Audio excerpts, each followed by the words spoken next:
y'all for tuning in to another episode of PPP, the Pigskin Posse Podcast with Tim and Ryan. I'm Tim, as always. That's Ryan. Ryan, how you doing tonight, my brother? How are you doing? I'm good. About yourself, my good sir. How you think I'm doing? How you think we got? We got to open it up. Horns down, baby, horns down. That's one of the main reasons I'm wearing this motherfucking hat.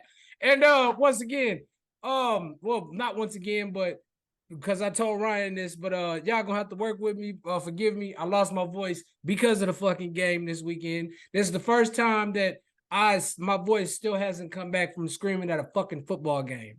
You did some screaming too of that Steelers shit. Yeah, I did. We're not gonna talk about that today though. What we are gonna talk about is the upset of this past weekend. Number 12, Oklahoma, upsetting number 3, Texas. 34-30. Oklahoma scores Nick Anderson 3-yard touchdown reception with 12 seconds left in the game. What was your reaction, my good brother? I mean, OU Texas is to me the best rivalry in college football. It's always fucking stressful. It's an extremely stressful game. It's a game where your mistakes are magnified. Yes. And it's also a game where the good things you do is magnified as well. So, I mean, like, this is a, storybook.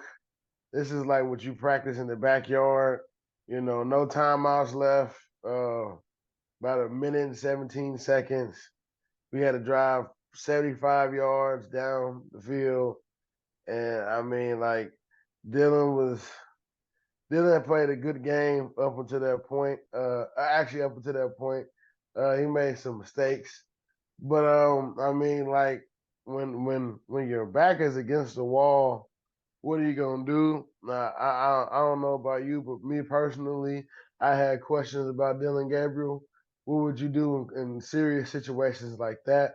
Because for the most part, throughout the season, we've always had the luxury of playing with a lead for most of the games, and then shout out to Texas. They defense stepped up and they was able to get stops. We went kind of flat, and Dylan was able to drive the ball down the field, 75 yards, about 26 seconds left. Mm-hmm. Finds Nick Anderson, brother of Rodney Anderson, for all you Sooner fans. He had a list of injuries. His most notable year was 2017 when he had 200 yards against Georgia in the Rose Bowl. And wow, I mean, Dylan has definitely gained a lot of respect from me. I always said, hey man, you show up against Texas, I'll be your best friend. you show up in this game, you're the OU legend fam. Yeah, I mean, right now we're sitting pretty. We have a bye week, much needed. Excuse me, some disappointing news from that game as well. Our Michigan transfer, Anthony Jr. Andrell Anthony. Yeah, he's out for the season with a knee injury. He's going to have to get surgery. And looks like we lost a key offensive lineman. Hopefully we can get him back because the old line played great. We only gave up 1 sack the whole game. But the story for this particular game, it was our defense. Our defense came out aggressive. Our defense got 3 key turnovers, and it was the difference. 3 turnovers to none for us. We did give up a block punt, but that's okay. From watching this game last year, getting blown out 49-0, to avenging that loss and knocking off Texas, it's always a sweet feeling. So the number 3 team in the nation, you're forgetting that. Yeah. I mean, we kind of really need Alabama to do good the rest of the year, and then Alabama is rooting for Texas to do good as well. I mean, but listen here, there's no margin for error for Texas. They have to win out I mean, and looking at their schedule, doesn't really look like that's going to be hard for them to do. We have some wiggle room, but I feel pretty good. I feel pretty good about the rest of the season, the remaining 6 games. So we're gonna take this break, get healthy, get better, and we will continue with OU football next weekend. Yes, we will. I think the biggest takeaway for me for this game was, like you said, definitely the defense and how for Texas to be the number 3 ranked team in the nation, OU was actually able to move the ball pretty well against them. OU did manage 201 rushing yards, 285 passing yards for a total of 486 yards of total offense. Dylan Gabriel, 23 of 38, 285 passing yards for 1 touchdown. Quinn Ewers, 31 for 37, 346 yards, 1 touchdown, and 2 interceptions. I think the thing that and the fumble. Yeah, and the fumble. The thing that really cost Texas the game was the interceptions. I mean, just OU for the first time in the past 3, since pretty much since Lincoln Riley took over, we've seen OU's defense come to life.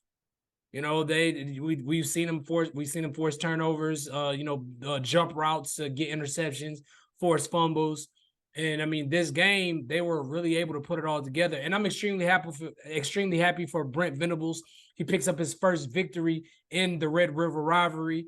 And I mean, as a head coach. As a head coach. And it was tough for him. It was tough for him last year because he didn't have a fully healthy team. Also, shout out to Dylan Gabriel, because let's not forget, Dylan Gabriel wasn't able to play in this game last year because he got hurt right before the Red River Rivalry. And to win the game like this, getting a passing touchdown with like 12 seconds left in the game, bro, this moment is forever etched in Red River Rivalry history. Not to mention, this is the last battle of these two. This is the last Red River Rivalry game in the Big 12. Of course, it's going to, so there was 2 undefeated teams.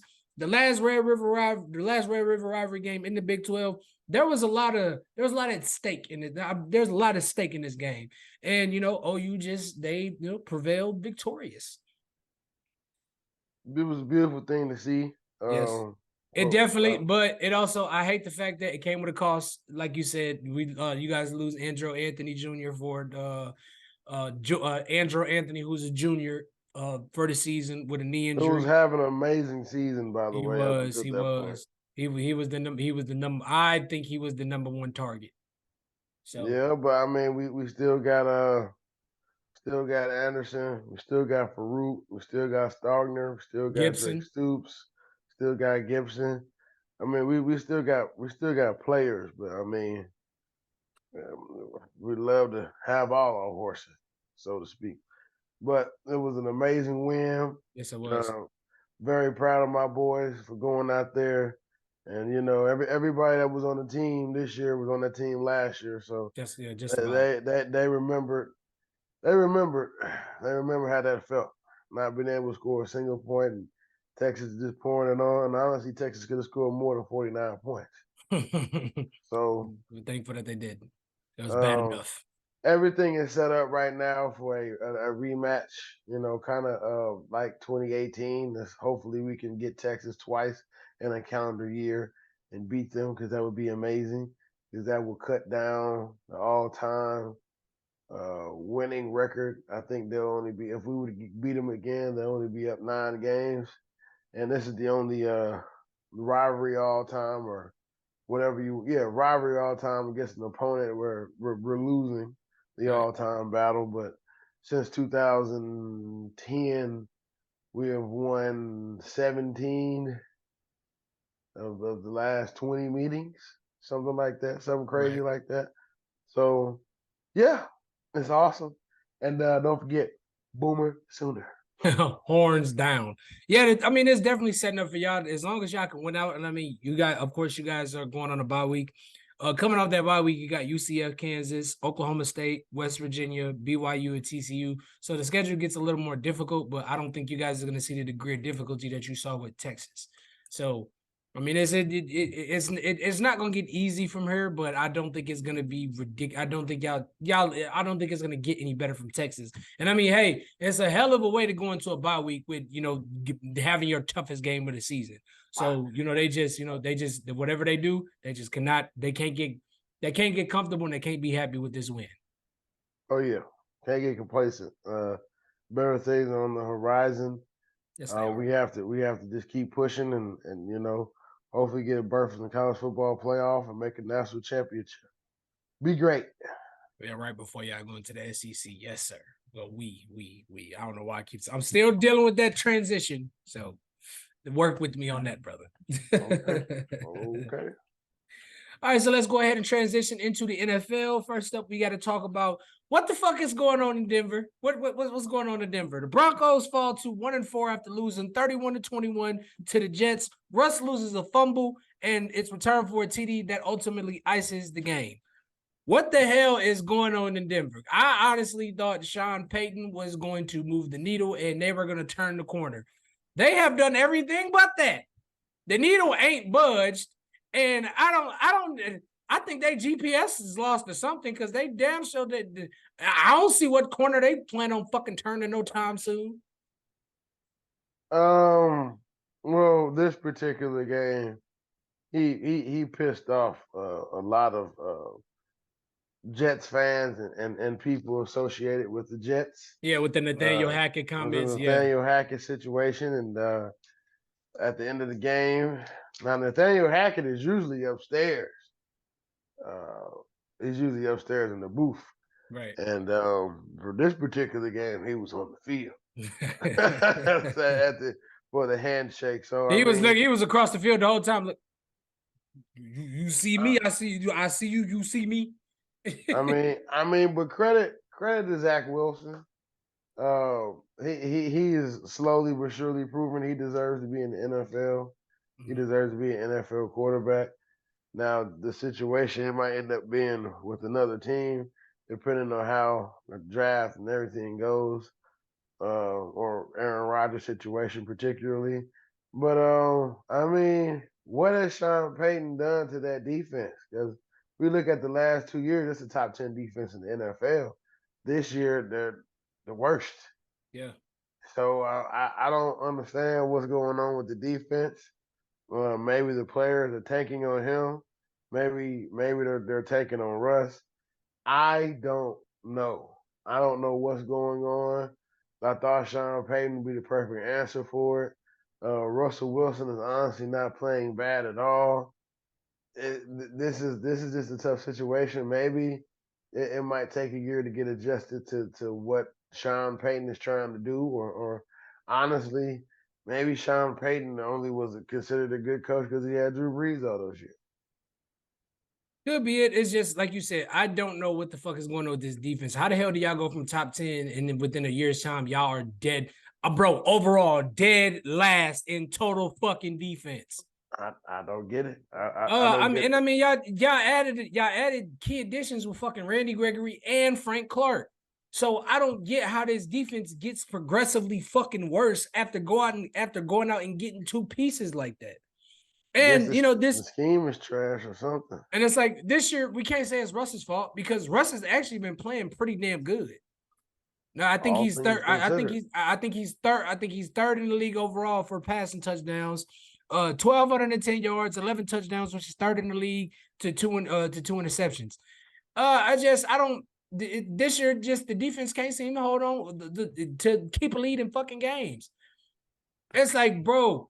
And then for Sean Payton to go out there and talk about Nathaniel Hackett, oh, this is the worst coaching job. This is one of the worst historically coaching jobs of all time. And bro, you just lost to this motherfucker. And Zach Wilson, who's been getting a lot of slack this season about his play. And he went out there and fucking outplayed you in your fucking defense. So what the fuck you got to say now? But I say this. For me, this is how I look at it. This is karma for what he did to the Saints. How he just abandoned the Saints. You know what? I don't have Drew Brees anymore. So I can't fucking do this. So I'm just not going to be. So fuck you guys. You guys just figure it out. Now you figure it out, motherfucker. Honestly, it's looking like it's looking like Sean Payton is in the process of having the worst coaching experience of all time. I think that we're in the era, like, because these are grown ass men, right? So you Right. can't be dog cussing grown ass men, and Right. I think the team is giving up on him. I think the team is giving up on him. It's starting to look like that. I think the what he was trying to establish, doing OTAs and things like that.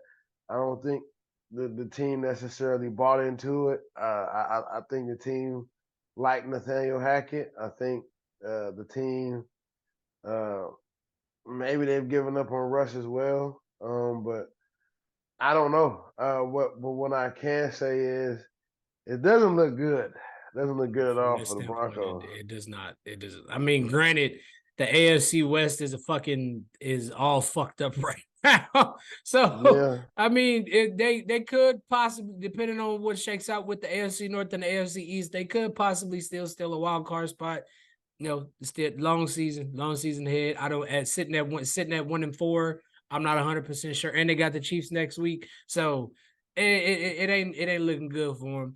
Flipping over to Zach Wilson though. So what I wanted to ask you was, the Jets are now, they're in a weird spot. So they made it to 2, they made it to 2-3. They got through what is considered to be the tough part of their schedule.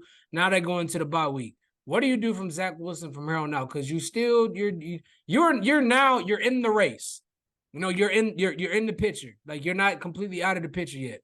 Zach Wilson he ain't played great, but he's played a lot better these past 2 weeks. He Now, played his ass off against the Chiefs. yes, he did. Yes, he did.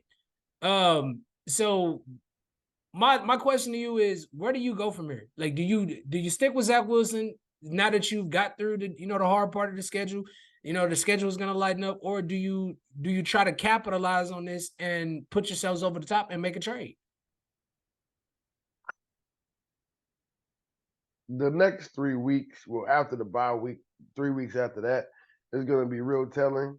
Now, if they can break off, 3-game winning streak, I think, you don't blow it up. I mean, and then you spend all that money on Aaron. So then there's talks of him possibly coming back, but that's if they do good, right? So I think the logical answer is to stick with Zach.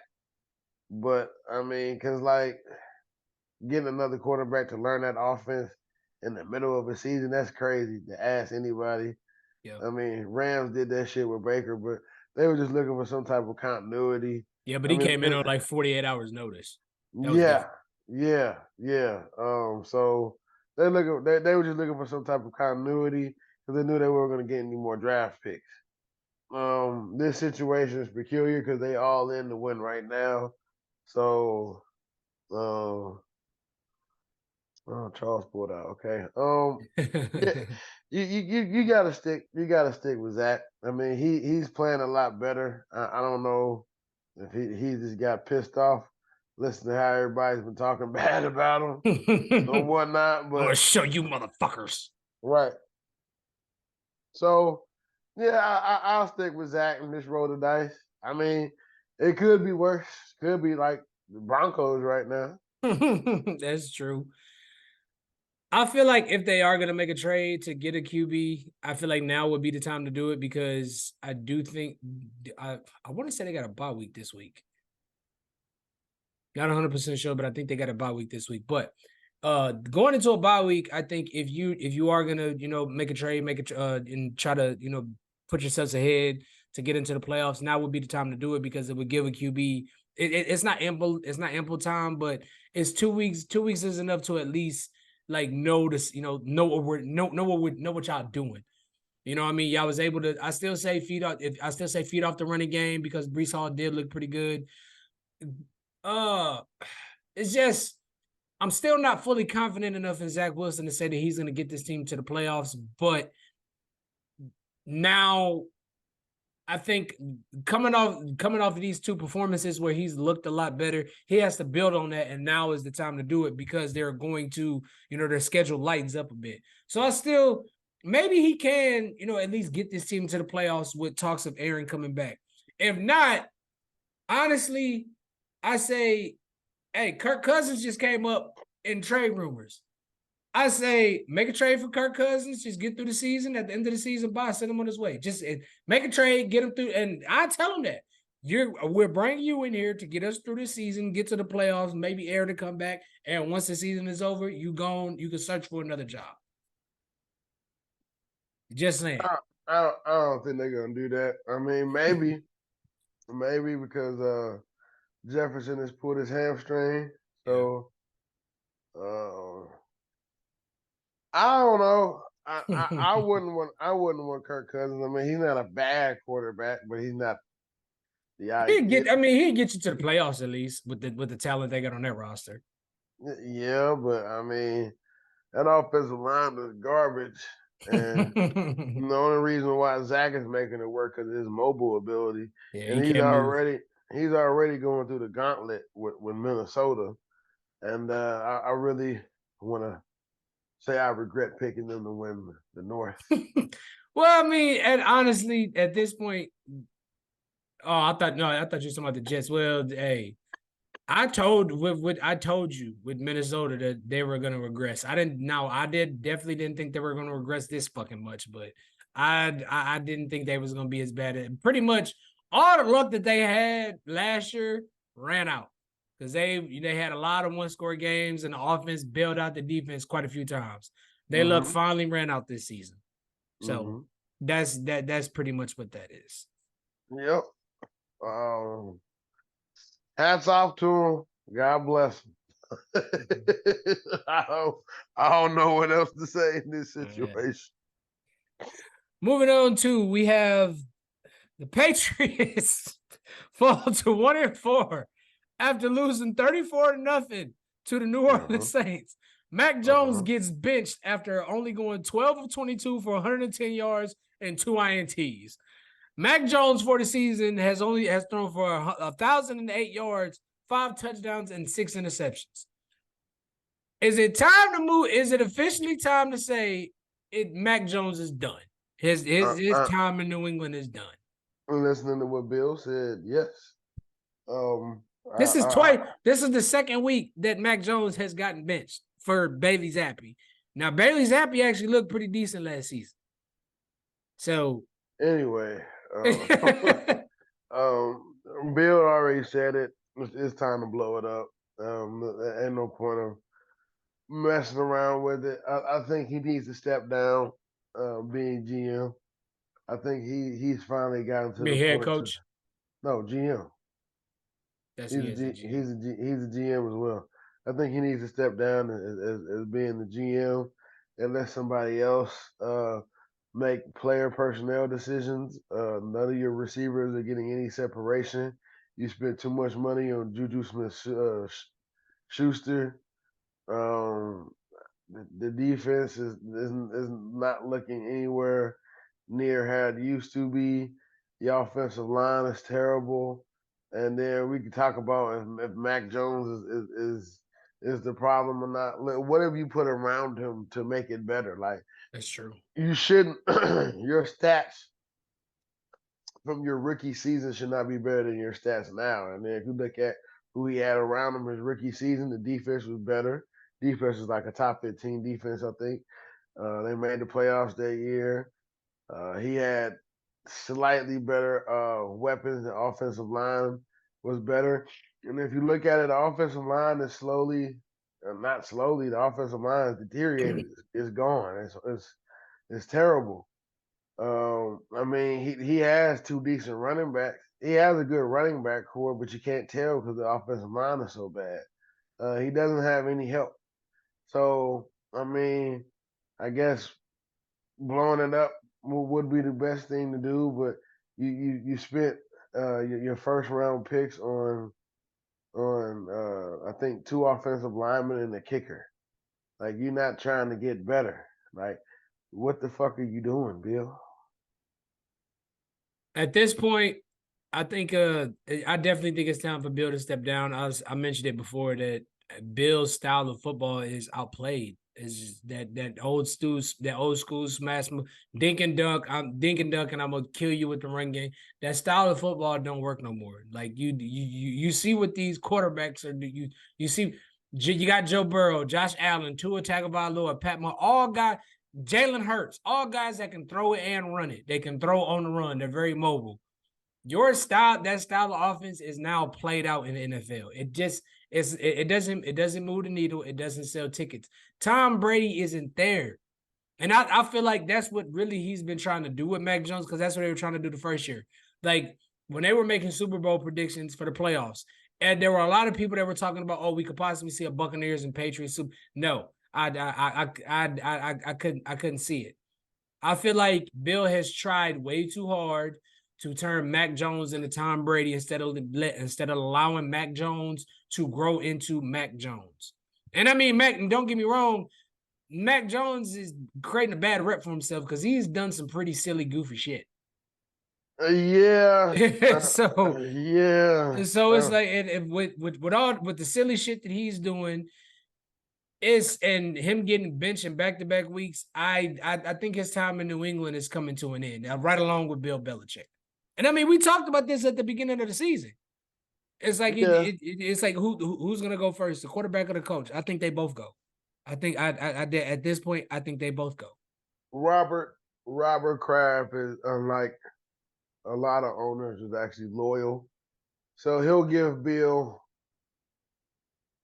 it'll probably be 2 years too long, like the next 2 years. But I mean, when you're in a rebuilding process, you got to give that some time. So I don't know. It's sad. Bill is still the best coach of all time, in my opinion. It's just sad. I mean, he got 6 of them. Like nobody. I mean, Walsh has 4. Hold on. Do he have 6 or does Tom have 6? Well, he has 6, obviously, but were those 6? Were those 6 because of Tom or not? I mean, if Tom's not there, do they get 6? If Bill Belichick is not coaching that defense, no. I mean, like, say what you want, the Patriots slowed down the greatest show on turf. Yeah, that was a very boring ass Super Bowl because defense is not fucking playing around. But yeah, he doesn't win without Tom. I mean, yeah, he lucked up and got like the greatest quarterback of all time, a generational talent. I mean, there's people who get generational talent and have no idea what to do with it. And then there's people who get generational talent, put them around good pieces, and then we keep it rolling. I love Chiefs. Yeah. So it's horrible. It's a horrible situation, but I mean, all things do come to an end. So I'll say Mac Jones will probably be gone first, and then Bill. I agree. But we do have to move on. Joe Burrow gets back to his normal self. They beat the Cincinnati Bengals beat Arizona 34-20. Joe Burrow goes 36-46, 317 yards for 3 touchdowns and 1 interception. Jamar Chase, 15 receptions, 192 yards, and 2 touchdowns. Of course, and then T. Higgins was out. Now, I'm going to take this one first. Personally, okay, I'm happy to see Joe Burrow get back to being Joe Burrow, but let's keep in mind this was Arizona. I'm just saying this was Arizona. I feel like if he was gonna go out there and get back to being Joe Burrow and slinging the ball, this is definitely the opportunity to do it. And I mean, same with Jamar Chase. No T. Higgins. Hell, you're going to get all the fucking targets. So look, I'm not discrediting Joe Burrow. I mean, he looked great. This is what everybody wanted to see from Joe Burrow, but he did do this against Arizona. Now, granted, Arizona has been a frisky team, and they put up a fight. They ain't been no pushovers like we thought they was gonna be, but they're not a threat. I'll be impressed when he does this against Buffalo or Miami or whenever he plays us, because we play, obviously this past weekend is proof that the Steelers play AFC North teams completely fucking different. But when he plays like the Ravens or the Browns or the Steelers or the Bills, when he plays one of those teams, the way he played Arizona and puts up numbers like this, then I'll be impressed. But I'm not super impressed with this performance. but I am happy to see him, get back to where he was. Right. You kind of, just to piggyback off what you said. Yeah, I mean, like, let's stop praising people when they have great games against shitty teams, a la Dak Prescott. Yeah, Like, let's we're gonna get to him in a minute too. let's chill out with all that. I don't like when people do that because it's like, oh, okay, and then they're gonna play a real team and look stupid. So, um, yeah, I mean, it's against the Cardinals. I mean, they're on paper they're not really a great team, but you still got to go out there and play them. It's the National Football League. You can lose any team any day. Right. Great performance for Joe Burrow. A lot of people forget Cincinnati has had struggles the last 2 years, and At the they're able beginning to, of the season. right, and then they're able to get their stride and then go on and do nice things. So I mean, without the calf injury, I mean, offensive line is still a problem. It's like, do you want this to be a carbon copy of the Andrew Luck situation where, like, I've taken too many hits and I just don't really like playing football anymore because it hurts? So, great performance by Joey. So we'll see what he does when he plays against a 500 or above team. Yes, we will. Moving on to the next subject, which was probably the hottest subject of the week. The 49ers romped the Cowboys 42-10. Dak Prescott returns. 14 of 24, 143 yards, 1 touchdown, and 3 interceptions. I'm just saying. Brock Purdy eventually gets benched for Cooper Rush. Brock Purdy goes 17 of 24, 252 yards, 4 touchdowns, 3 of those going to George Kittle. Now, back to Dak Prescott. Now, look, we're not here to bash Dak Prescott, but we've said time and time again, Dak plays well against bad teams. When you put him in positions to where he has to throw the ball, this is what happens. He hasn't shown me any different. I mean, there's nothing. Now, granted, he was playing the best team, the best defense in all of football. Yes, I'm right now. San Francisco is the best team in all of football. Question: Do you think they're peaking too soon? I think too soon. Yes, I definitely think so. Which I'm gonna get to that in a minute. But yes, I think Dak did what he does. I mean, we've seen this before. This is nothing new. I don't think Dak is like bottom. I don't think he's bottom tier. I think he's middle of the pack. I think he's right there where Kirk Cousins is. Like, he's not gonna win a Super Bowl for your team or anything, but obviously he's, he moves the needle somewhat and he plays for America's team. What everybody considers America's team. But it was a bad performance. It was nothing more, nothing less. It was a flat out bad performance. Now, San Francisco, on the other hand, great performance for them. Right now, they look like the most complete team in football. Hell, Brock Purdy look like Tom Brady right about now. I ain't saying it like, I'm not saying it like that. I give you that. Look, he makes the right read, he makes the right throws. He doesn't really, I mean, and he's not even fully 100% from the injury he suffered in the NFC Championship game. No, not at all. Not at all. Continue with your point. I'm sorry. But yeah, I mean, and then we keep talking about, everybody keep talking about, oh, Dallas has a world-class defense. This defense, they just put up 42 fucking points on this defense. So we can chill, we can fucking chill with that notion. But yeah, man, San Francisco good luck dealing with this fucking team, at least for now. But go ahead, bro. My bad. I just, like, I saw that first drive and just seeing how Dallas was getting cooked. I'm like, this about to be a long night. It's about to be a long night. Dallas is Dallas. I mean, like, they kind of surprised me when they were decent 2 years in a row. I don't think they can be decent the third.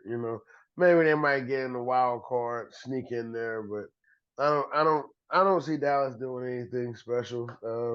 Dallas is overhyped and overrated as usual, like every year.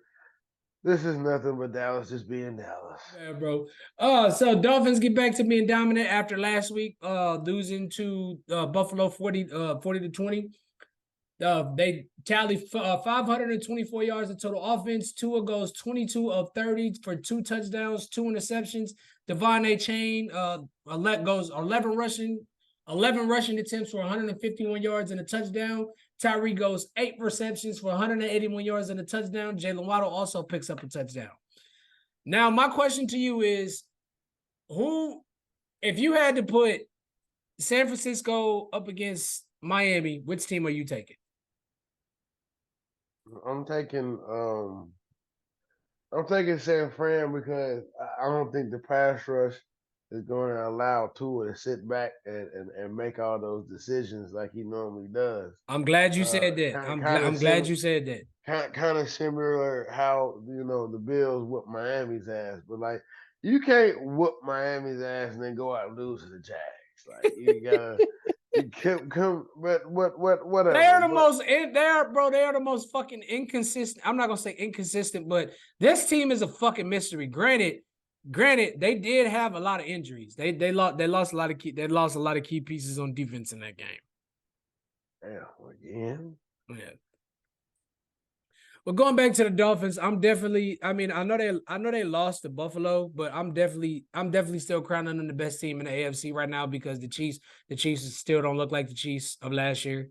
But I'm not even gonna say last year, but the Chiefs still don't look like the Chiefs. I'm not sold on them just yet. But hell, I mean, if Tua keeps this up at the pace he's going, he's going to win MVP. If Tua can keep up this pace, I know it's early in the season, but if he can keep up this pace, he's going to win MVP.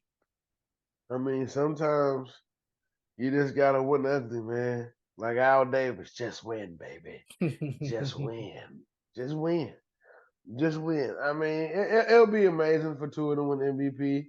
Being a left-handed quarterback, being from Hawaii, all the adversity he's gone through so far in his career. People wanted him to get benched at one point, and now he has the most prolific offense in the NFL.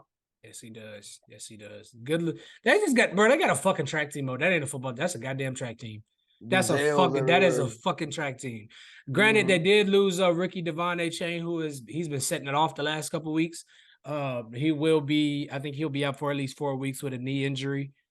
They still have Mostert, a couple speedy running backs coming out of the backfield, but that's definitely a pretty significant blow to this offense. But I think they'll be fine. Ultimately, I think they'll be fine. Going on to the other team that they played, bro, they're gonna kill Daniel Jones. Daniel Jones is gonna get fucked. Daniel Jones is Joe Burrow of this fucking season. This man has been sacked 28 total times already, and we ain't even week 6 yet. This is now, bro. This is week 6 ain't even started yet, and he's been sacked 28 times. Poor guy. I was pretty hard on Daniel Jones till I watched the last 2 weeks. It's like, you can't really judge his play when he doesn't get the opportunity. Bro, he has no fucking time to drop back and pass. Right. And like, is he sleeping with the fucking offensive linemen's wives or something? Like, what the fuck is really, bro? What the fuck is going on with the Giants? Every time this man drops back to pass, his eyes light the fuck up.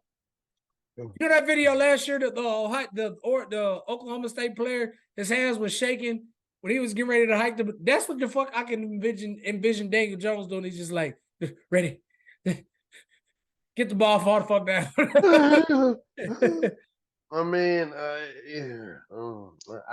don't know what's going on in MetLife. They're just having the hordes of black cats having babies or something. Like, I mean, when he got drafted, he was like, for real? I know when they gave him that contract, he was like, for real? Me? Shit. I brought my own pen. But no, they have problems they need to clean up. The offensive line is horrible. The defense is horrible. He has some receivers. Obviously, when Saquon is healthy, the offense looks a tad bit better, but they even struggling when Saquon is there. They just, I don't think this is necessarily a fire a coach thing. I think they're like an offensive lineman and a couple of, playmakers on defense away from starting to win back football games.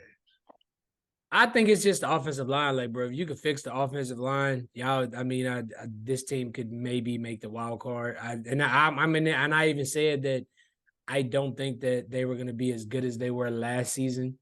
So they didn't do anything that really jumped out to me to allow me to say that they got better.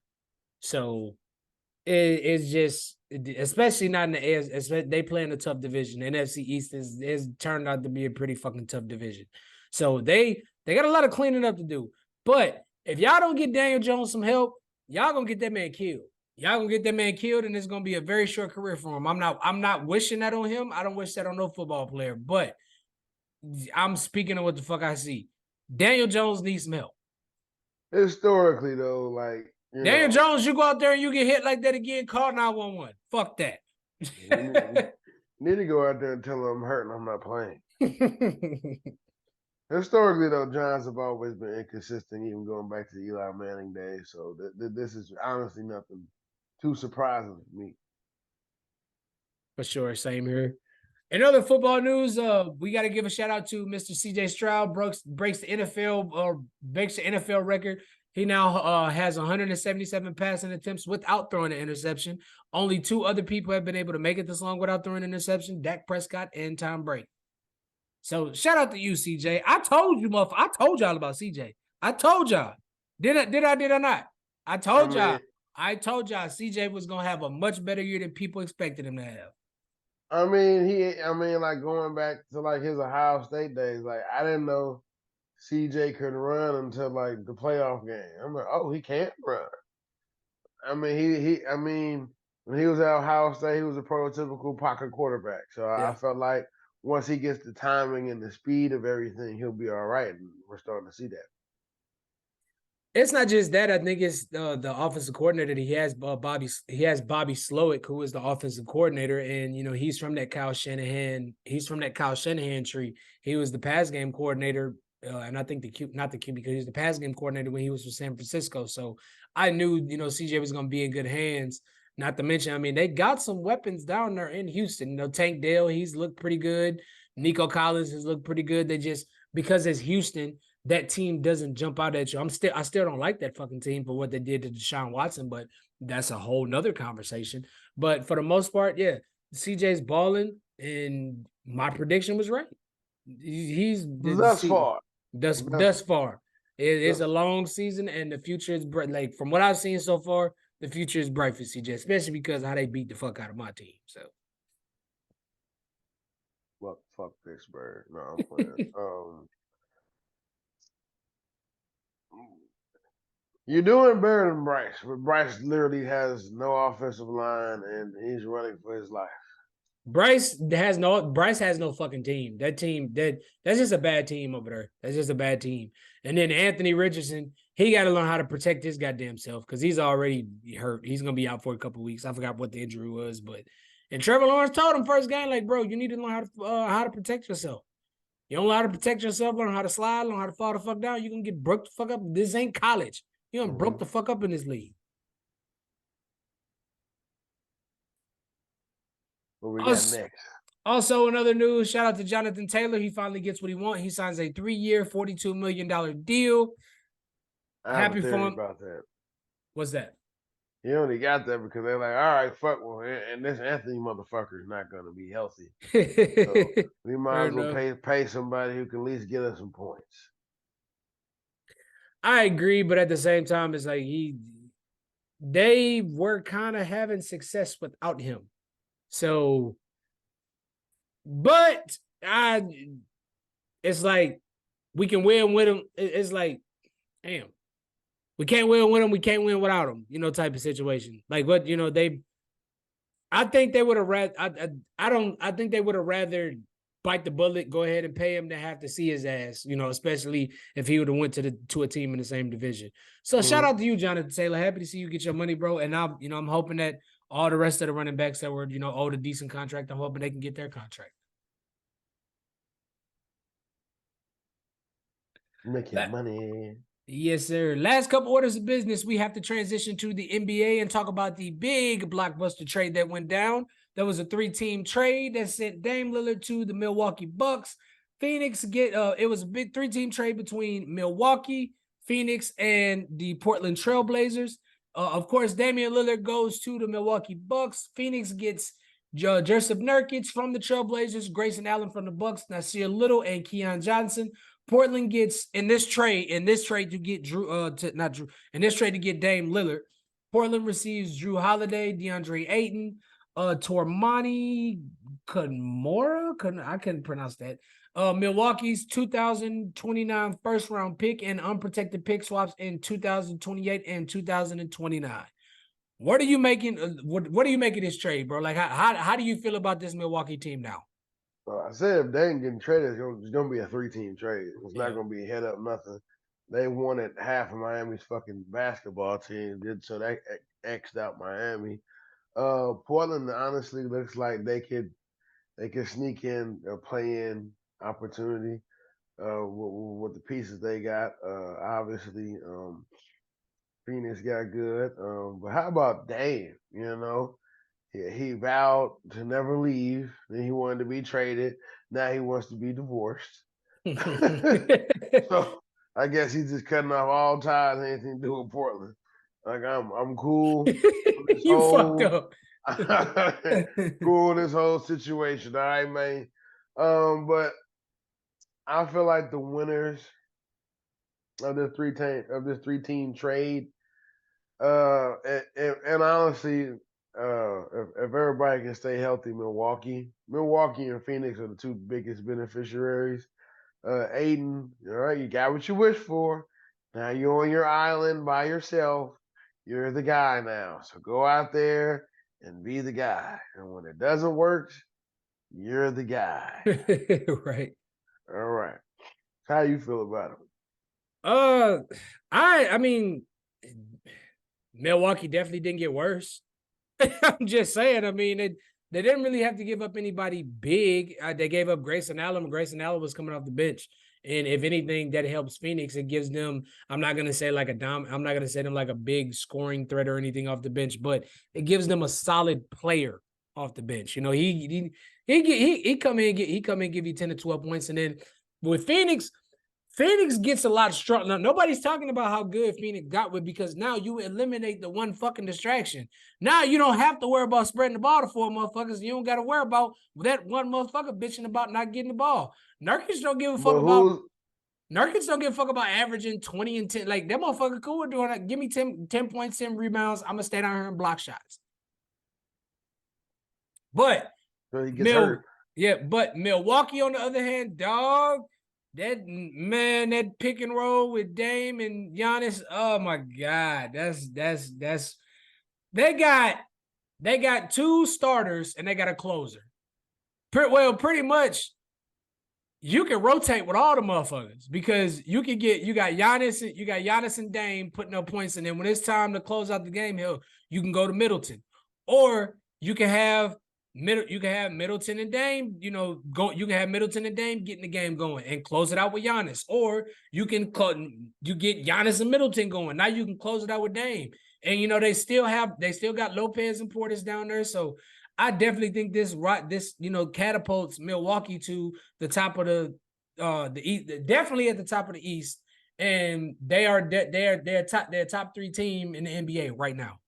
With Phoenix on the other hand, I think Phoenix is they're going to be the favorite. I think if Milwaukee's not the favorite, I definitely think Phoenix, I think for sure Phoenix is for sure going to be the favorite. And with Portland, I agree with you. I think Portland, we're not going to talk about the other pieces just yet, but I definitely think Portland they can possibly sneak into the play-in spot. One of those play-in spots. So, I mean, this might be a situation where it's a 3-team trade and everybody benefited from it. For sure. Here's the thing with Phoenix, it's like DeAndre Ayton, one minute he'll show up, next minute he won't. And it's simply because he felt like he wasn't getting the opportunities that he felt like he wanted a bigger role. Now you got that bigger role, and Phoenix just eliminated one of their biggest fucking problems. So, now you got, KD, you got Brad, and you got Book putting up points, and you got a big motherfucker down there in the paint that'll bang with somebody. So, and I mean, Nurkic, I'm not calling Nurkic like a top center in this league or anything, but Nurkic he can play that center position. So the West, they got the work cut out for him, and so does the East. It might be a balance. It might be a balance between the two conferences this season. I'm excited for my Lakers. We've gotten younger, we've gotten taller, and we're going to be nastier on defense. And moving on to my Celtics, who we acquired Jrue Holliday for Malcolm Brogdon, Robert Williams, a 2024 first-round pick, and a 2029 first-round pick. Personally, okay, I'm happy we got Jrue. I love the Jrue. I gave her way too much. I love the Jrue Holiday trade, but I definitely feel like we gave up too much. I was hoping that now Brogdon was definitely in trade rumors. We all knew that. I'm not gonna say we all knew, but it came out that Brogdon was wanting to be traded. Rob, on the other hand, I was kind of hoping we would keep Rob, but I understand why we traded him because Rob ain't really been able to stay healthy the last couple seasons. So, it definitely, it gives Portland a 1-2 punch with him and I like Williams and Ayton together. I think they'll feed off of each other as long as Ayton don't try to be a dickhead and take all the shine. And it also gives, the Trailblazers a decent scoring piece with a decent scoring piece in the two-way player with Brogdon coming there. As far as us, I don't like I hate the fact that we traded away Smart and we traded away Brogdon. I hate that, but I still like the rotation of Derek. I still like the rotation of Derek White and Jrue Holiday. Personally, the money that they gave Peyton Pritchard, I probably would have gave that to Derek White because it's like, okay, motherfucker, we gave you this money. Now you better show up this year because we're gonna have to see the Bucks at some point in the fucking playoffs. But I still think I think we'll be okay. I think we'll be okay. I like Porzingis. I like Porzingis and Horford. And now, we still got the combination of Tatum and Brown. And then you add a dynamic two-way player like Jrue Holiday, who's probably the best two-way player in the game right now. I think we'll be okay. I think it's gonna be us and the Bucks in the Eastern Conference Finals. I'm not making a pick, but I definitely think that's what the Eastern Conference Finals is gonna be. We all know that's what the NBA wants. I just need to see another Lakers and Celtics finals. Y'all getting your ass kicked. Fuck you. Fuck you. But what do you make of this? How do you feel about Jrue Holiday on the Celtics, and what do you make of this trade, bro? I personally, I feel like y'all gave up too much to get him. But if y'all are able to play well with the new pieces, y'all, I mean, he does bring defense, and then y'all go flat a lot of times, and then he can hit key buckets just like he would for Milwaukee. He brings some more outside shooting. He also brings defense, especially in moments where, y'all go flat, and y'all had a lot of moments like that, especially in the playoffs. Yep. He can hit key buckets to get things back going. He's a good distributor and all-around player. So it'll be interesting to see how he meshes with the Celtics. Yes, it will. I think he'll fit right in with the dynamic with Brown and Tatum. I don't think he obviously knows that they are the two superstars. So, and I think he helps us a lot on the defensive end because he can guard the best player on the opposing team. So there's that. But yeah, man, I mean, I'm excited to see us put all this shit together, man, for sure. Mm-hmm. But anyway, man, that's going to be a wrap for this week. We thank y'all for tuning in as always. Please be sure to subscribe, YouTube. Please like, share, and subscribe. Tell your friends about us, comment. And like I said, man, we're still looking for a sponsor.